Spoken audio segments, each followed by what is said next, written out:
देखिए आपके सामने ये एक कुंडली है। अभी इसमें कहाँ ग्रह बैठे हुए उसको आप इग्नोर कीजिएगा। तो सबसे पहले हम क्या देखते हैं, आप कुंडली के जो घर हैं उनको समझिए। सबसे पहला घर जो होता है वो चौथा घर और सातवां घर, दसवां, एक केंद्र है। इसको हम क्या बोलते हैं, केंद्र। यहां तक मेरे ख्याल से आप सबको पता होगा। कैलाश जी आप हैं लाइन पर? हाँ सर, अभी थोड़ा माइक्रोफोन में डिस्टर्ब था, अभी ठीक हो गया। अच्छा, तो ये मैं केंद्र बता रहा हूँ। केंद्र के बारे में आप जानते हैं कि ये जो फर्स्ट, फोर्थ, सेवन, टेंथ जहाँ लिखा हुआ है, हाँ या सर। ये जो केंद्र है, ये जो आपको डायमंड शेप में नजर आ रहा है, ये केंद्र होते हैं। अच्छा। ठीक है, ये केंद्र सबसे बलशाली कह लीजिए, सबसे पावरफुल कह लीजिए, या ये कह लीजिए these are the four pillar of your life.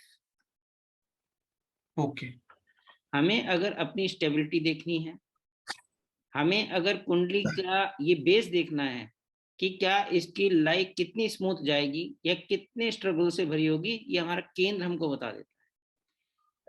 तो केंद्र का जो भी लोड बनेगा, केंद्र का जो भी स्वामी होगा, वो हमेशा शुभ फल प्रदान करेगा। वो खराब घर में बैठ जाए तो उसको भी ज्ञान देना शुरू कर देगा, उसके लिए भी अच्छा काम शुरू कर देगा। अच्छे घर में बैठ जाए तो उसको काफी ज्यादा फोर्स मिल जाता है काम करने के लिए कि हाँ अब मैं और अच्छी तरह से इसको काम को कर सकता हूँ। तो केंद्र का कोई भी, यहाँ मैं काल पुरुष की कुंडली इसलिए ले रहा हूँ कि जिससे कि आपको याद रहे कि काल पुरुष की कुंडली में से एक पहला घर, चौथा घर, सातवां घर, दसवां घर, चूंकि यहाँ नंबर लिखे हैं, ये राशि है यहाँ पर। अगर यहाँ पर मकर लगन होता, 10 नंबर होता, यहाँ 11 होता, यहाँ 12 होता, यहाँ 1 होता, तब यहाँ पर 10, 1, 4 और 7 आता। तो मतलब वो वाला हमारा पावरफुल हाउसेस हो गए। तो केंद्र के घर जो होते हैं वो आपकी पूरे जीवन की प्रक्रिया को बताते हैं। केंद्र is most powerful. Second number पर कौन आता है? सेकंड नंबर पर आता है त्रिकोण। त्रिकोण कौन सा? ये देखिए, जैसे मैं कर्सर चल रहा है, इस कर्सर को ध्यान दीजिए। 1 से A159 ये त्रिकोण हो गया। आपने अगर त्रिकोण बनाएंगे तो ऐसे बनेगा, ये ट्राइंगल ऐसे बनेगा। ये ट्राइंगल बन रहा है 859, दिस इज ट्राइंगल, त्रिकोण। तो दूसरे नंबर पर त्रिकोण आता है। तो त्रिकोण के स्वामी भी कहीं पर भी बैठ जाएं तो उसमें, वो खराब घर में बैठ जाए तो उसको शुभ कर देंगे,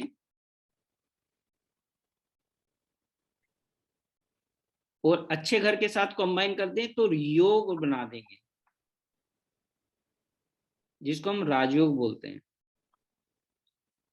तो त्रिकोण का स्वामी अगर खराब घर में बैठ गया तो उसको अच्छा कर देगा, और अगर केंद्र के साथ बैठ गया तो राजयोग बना देगा।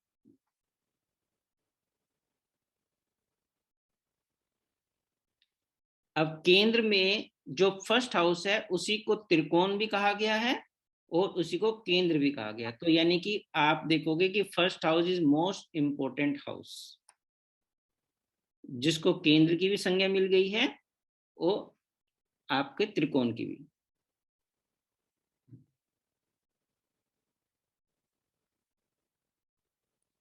तो हम क्या कह सकते हैं कि हमारी कुंडली का फंडामेंटल जो हाउस है, जिसके बारे में सबसे पहले हमें देखना चाहिए, वो फर्स्ट हाउस है। अगर आप प्रश्न कुंडली भी लगाएंगे तब भी आप क्या देखेंगे? First house. अगर आप होरेरी लगाएंगे तब भी आप देखेंगे फर्स्ट हाउस। अगर आप कुंडली देख रहे हैं जनरल, तब भी आप किसको सबसे पहले आप अपने दिमाग में रखेंगे? First house. क्यों? वो बेस हो गया। अगर फर्स्ट हाउस का स्वामी गलत घर में जाकर के बैठ गया, अब क्वेश्चन आता है कौन से गलत घर? ठीक है, तो अभी तक तो हमने क्या पढ़े हैं? हमने केंद्र पढ़ा, अच्छे घर पढ़ लिए, हमने त्रिकोण पढ़ लिया जो राजयोग बनाते हैं। ठीक है, अब हम आते हैं त्रिक भाव। त्रिक भाव किनको बोलते हैं? तीसरा, वो सॉरी त्रिक भाव होता है छठा, आठवां, बारहवां, दीज आर द त्रिक हाउसेस। सर त्रिक, त्रिक त्रिक, यस त्रिक, TRIK, ट्रिक। हिंदी में त्रिक मतलब थ्री। हाँ हाँ त्रिकोण, त्रिक, ठीक है। त्रिक। तो 6th,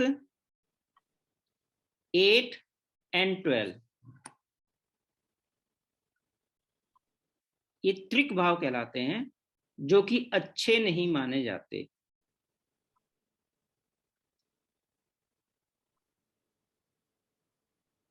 क्यों नहीं अच्छे माने जाते? क्योंकि छठा घर आपको रोग, ऋण, शत्रु देता है। आठवां घर आपकी आयु का हरण करता है, पेन देता है, पीड़ा देता है, एक्सीडेंट कराता है। और 12वां घर आपको आइसोलेशन की तरफ ले जाता है, लॉसेस कराता है, पीछा छुड़वाता है चीजों से। तो चूंकि आप जीवन, आपने जन्म लिया है, तो इस जन्म में आप चाहेंगे कि मेरा लाइफ स्मूथ जाए, तो उसके लिए ये 3 घर आपको, अगर लाइफ में प्रॉब्लम आएगी, तो 3 घर ही जिम्मेदार बनेंगे आपकी लाइफ। छठा, आठवां, 12वां, इसको हम बोलते हैं त्रिक हाउसेस। तो हमने क्या पढ़ा? अच्छे घर केंद्र के, फिर त्रिकोण के घर बढ़ गए, फिर हमने पढ़ा तीसरा जो त्रिक हाउसेस होते हैं ये अच्छे नहीं माने जाते हैं, छठा, आठवां, 12वां। इसके बाद कौन कौन से घर बचे?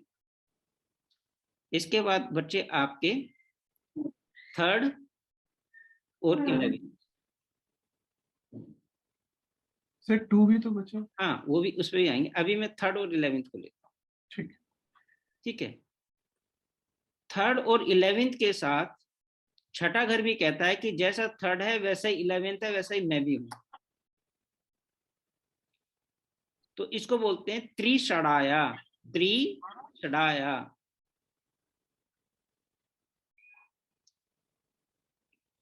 त्रि, षड, आय। त्रि तीसरा, षड छठा, आय 11वां। त्रिषड आय। तो ये आप टर्मिनोलॉजी को याद रखेंगे आप इनको।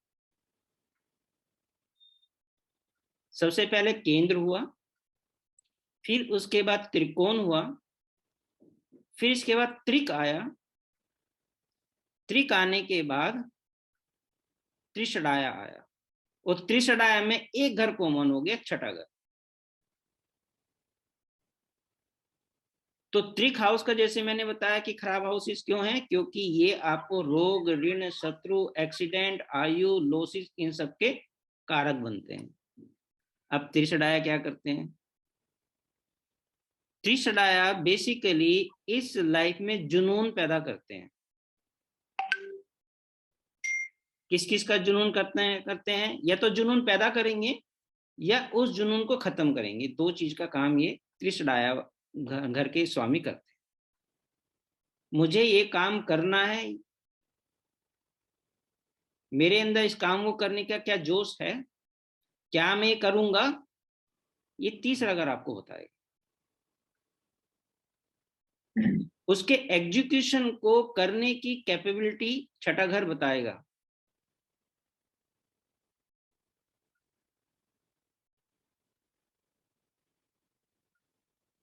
और वो एग्जीक्यूशन करने के बाद मैं क्या प्राप्त करूंगा, वो मेरा 11वां घर बताएगा।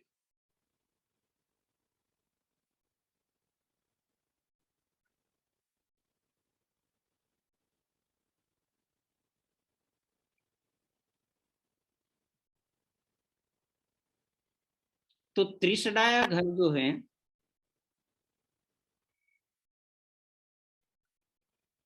जुनून को, और जुनून कैसा रहेगा उसके बारे में, हमारी लाइफ में कैसा रहेगा उसके बारे में बताते हैं। अब देखिए, अब आपके पास बचा 2nd हाउस। तो जनरली 2nd हाउस जो होता है वो न्यूट्रल कैटेगरी में आता है। वो ये कहता है कि मेरे साथ जो बैठ गया, जैसा बैठ गया, मैं उसके हिसाब से काम करूंगा।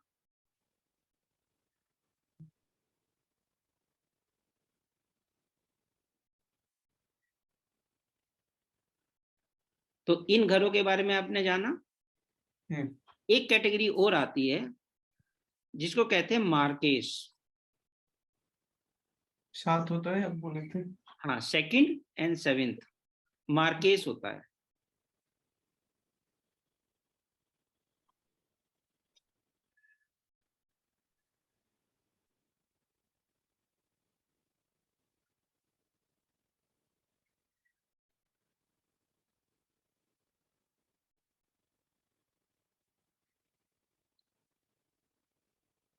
क्लियर?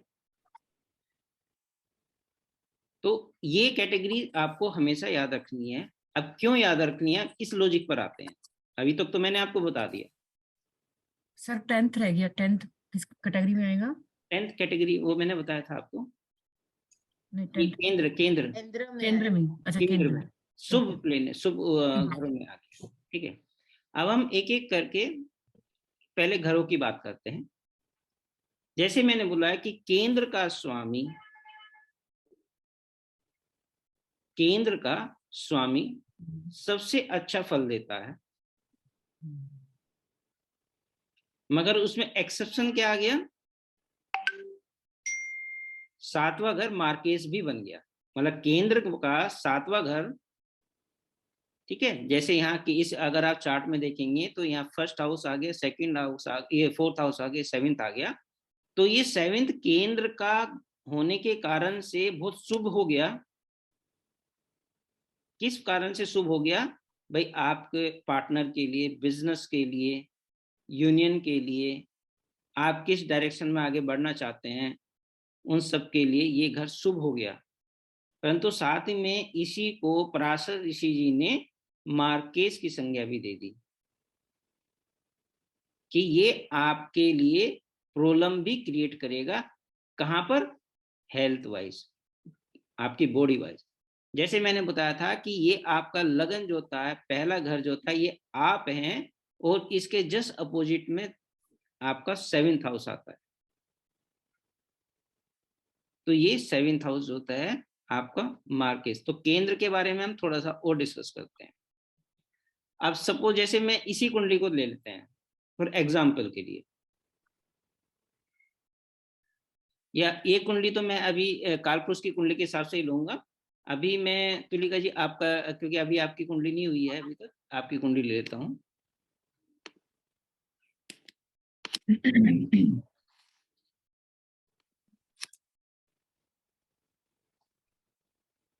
अब देखिए, इनकी मिथुन लगन की कुंडली बनती है।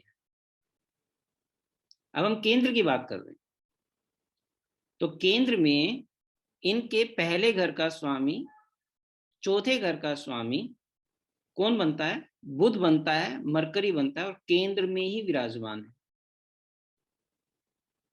तो यानी कि क्या हो गया कि इस लगन का स्वामी भी केंद्र का स्वामी बन गया, और फोर्थ घर का स्वामी भी केंद्र का ही स्वामी है, और कहाँ बैठ गया? केंद्र में। तो इसने क्या किया? सातवें घर में शुभता प्रदान कर दी।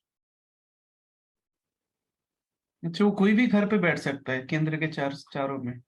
कहीं भी, ये यहाँ अपने घर में बैठ सकता था मरकरी, ये यहाँ भी बैठ सकता था, ये यहाँ भी बैठ सकता है, यहाँ भी बैठ सकता है, यहाँ भी आ सकता है, यहाँ भी आ सकता है, यहाँ भी आ सकता है, कहीं भी आ सकता था।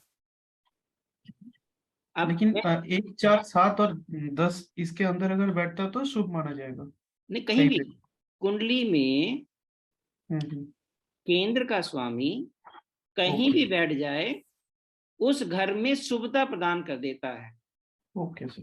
परंतु साथ में आगे के क्या होगा वो भी मैं बताऊंगा। परंतु ठीक है। इस चीज को नोट कीजिए कि केंद्र का स्वामी कुंडली में कहीं भी बैठ जाए, वह वहां की शुभता को प्रदान करेगा, शुभता बढ़ाएगा, उसके लिए अच्छा करेगा, खराब नहीं करेगा, क्योंकि वो पिलर है आपकी लाइफ का। अब इन्हीं की कुंडली में क्या हुआ, आप देखो कि पहले घर का स्वामी और चौथे घर का, मतलब दो केंद्र का स्वामी सप्तम में बैठ गया आकर के, तो किसकी शुभता बढ़ा दी उन्होंने? सातवें घर की शुभता बढ़ा दी। ओके। तो इसका मतलब क्या हुआ, यहाँ से आप क्या, क्योंकि साथ साथ हमको वो भी लेना है कि हम इसको कैसे डिसीजन भी लेंगे इससे क्या। ठीक है, मैंने बढ़ा दिया, शुभता ले ली, परंतु इसको एनालिसिस करना भी आना चाहिए। बिजनेस अच्छा कर सकते हैं। देखिए, सबसे पहले तो ये केंद्र में यहाँ पर 7th हाउस में, इसका मतलब है कि आफ्टर मैरिज पति के लिए शुभ होना शुरू हो गई। भाई अगर मैं इनके बारे में बात करूंगा तो मैं लगन से देखूंगा ना इनके बारे में, तो पर ये कहाँ आकर के बैठ गए, ये आकर के बैठ गए पति के घर में। तो यानी कि यूनियन के घर में, कि जब तक यूनियन नहीं होगी तब तक मरकरी शुभता प्रदान नहीं करेगा, ये भी ध्यान रखिए। तो जैसे ही 7th हाउस एक्टिव हुआ, मरकरी ने अपना कार्य शुरू कर दिया। पति के बिजनेस को ग्रो कराना मरकरी का काम बन गया। पति के लिए शुभ होना, मतलब चीजों अगर प्रॉब्लम आ रही होंगी तो हाँ शुभ हो गया। मरकरी चूंकि ये बनता है, मरकरी बिजनेस को रिप्रेजेंट करता है, पति को बिजनेस की तरफ अग्रसर करने का काम, आगे बढ़ाने का काम, कि पति अब आप नौकरी करते हो, नौकरी छोड़ दो, बिजनेस की तरफ जाओ। तो आफ्टर मैरिज जो है ये मरकरी ने यहाँ पर बैठ करके ये काम किया। ठीक है, तो आप केंद्र से क्या समझे कि केंद्र का स्वामी कहीं भी बैठ जाता है, वह वहां के फल देना शुरू करेगा। साथ में क्या करेगा, ये हमेशा प्लेटफॉर्म को हमेशा याद रखे, किस घर में गया है, दैट इज मोर इम्पोर्टेंट। मान लीजिए ये चौथा घर में बैठता मर्क्यूरी, तो how we will interpret that? ठीक है, अगर ये यहाँ पर चौथे घर में जाकर के बैठते तो यानी कि ये कौन हो गए, ये तुलिका जी हो गए, पहला घर तुलिका हो गए। क्योंकि मैंने बताया जो बच्चा जन्म लेता है वो पहला घर होता है, वो पर्सनैलिटी, वो डेवलपमेंट, वो व्यक्ति, वो व्यक्तित्व, वो फर्स्ट।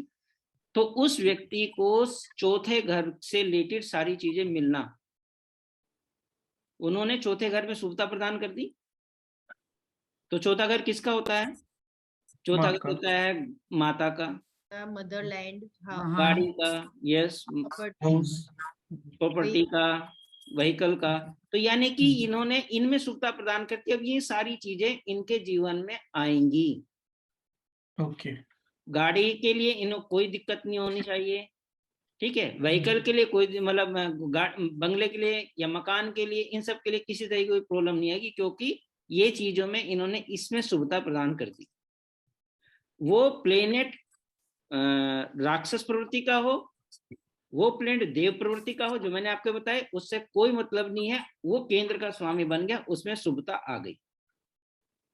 वो मंगल हो, वो शनि हो, वो बुध हो, वो शुक्र हो। तो सर वो थर्ड हाउस में क्या शुभता देगा? यस, थर्ड हाउस में छोटे भाई बहन के लिए शुभ कर देगा।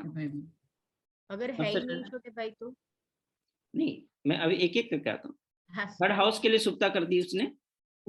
दूसरा क्या करता है, थर्ड हाउस आपकी विल पावर का होता है। ऐसे व्यक्तियों को क्या बोलते हैं, अपने बलबूते पर आगे बढ़ना। जोश जुनून की कभी कमी नहीं होगी ऐसे व्यक्ति में। मुझे अपने पर ही ये सब कुछ करना है, मैं करूंगा इस चीज को, क्योंकि हमेशा ये वाला घर जो है, ये इसके बारे में थोड़ा सा भी चर्चा करूंगा कि ये घर ऐसा क्यों है, ऐसे क्या जुनून पैदा करता है, ये उस पर मैं आऊंगा। अभी मैं थोड़ा केंद्र पर आ रहा हूँ। तो केंद्र का स्वामी कहीं भी बैठ जाए, तो थर्ड में बैठ गया तो यहाँ भी शुभता प्रदान कर दी, छठे में बैठ गया तो भी शुभता प्रदान करेगा, आपके शत्रुओं को कम करेगा, आपके लोन को उतना नहीं बढ़ाएगा, आपके रोग को कम करेगा। आठवें में बैठ गया तो वहां पर की जो पेन है उसको कम करेगा, खत्म नहीं करेगा, ये ध्यान रखिएगा चीजों, क्योंकि वो एक नैसर्गिक गुण है उस घर का। ठीक है, आप इसको ऐसे मान के चलिए, आपने गैस ऑन की हुई है, पानी गर्म है, आप उसमें ठंडा पानी डाल रहे हो ऊपर से, तो क्या आप उसको 0 डिग्री पर लेके आ जाओगे? नहीं लेके आओगे ना, आप उसके टेम्परेचर को कम कर रहे हो। परंतु नैसर्गिक जो नीचे से आग जल रही है वो आप बंद नहीं कर रहे हो। ठीक है, तो इस चीज का आपको ध्यान रखना है। तो यहाँ पर बैठ जाए, यहाँ बैठ जाए, तो यहाँ पर हम शुभता प्रदान करता है। फिर उनके हम नैसर्गिक गुण लेते हैं, नेचुरल उनके गुण क्या है हाउसेस के, उनको तो ऑटोमेटिकली उनको तो चेंज कर ही नहीं सकते आप। प्लेनेट आकर के उनमें अपने आप को एडजस्ट कर लेता है या अपने आप को एडजस्ट नहीं कर पाता है, ये हमको देखना होता है। बाकी जो नैसर्गिक गुण है, जो नेचुरल गुण है हाउसेस का, वो रहेगा ही रहेगा। सर यहाँ पे क्वेश्चन है, जैसे कि